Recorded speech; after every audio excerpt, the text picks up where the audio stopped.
Hi, Joseph. Such a pleasure to read your poems this week. And since I'm recording this on Wednesday, happy Halloween. Um, it's so interesting. When I got to your questions after this first submission for the prompt one, the gathering the images, and you said, "Do I need more of a pattern? Because the beginning of this poem sounds like an essay." That is literally what my first point of feedback was going to be, is that I think you really hit your stride, and I think you find the rhythm of the poem when you start moving on. I can hear birds chirping, hiding somewhere in the trees, right? With those shorter lines, it feels like you found your stride. So I would go back and apply that rhythm to the first 5 lines that are much longer and feel like prose, and or feel free to cut some of those first few lines.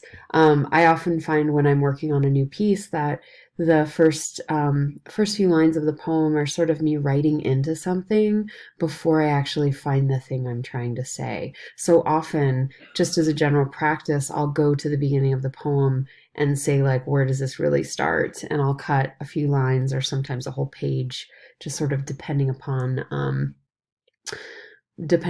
my instinct around it. Your other question, should you add more about the pit bull?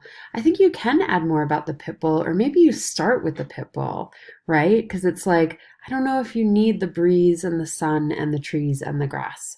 If you're talking about a park, we're going to have some information about what a park looks like and feels like, and all of those things are going to come to mind just from the word park.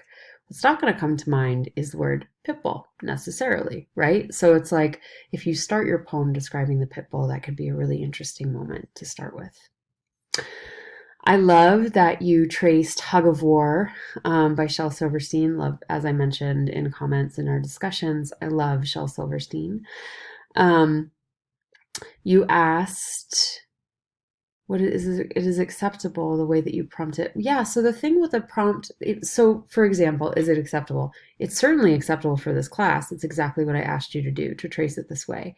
If you were to submit this to a literary magazine, you would have to add a note that said, this poem in the form of this poem is inspired by Shel Silverstein's Hug of War. Or under the title, you could write a line that says something like after Shel Silverstein, right?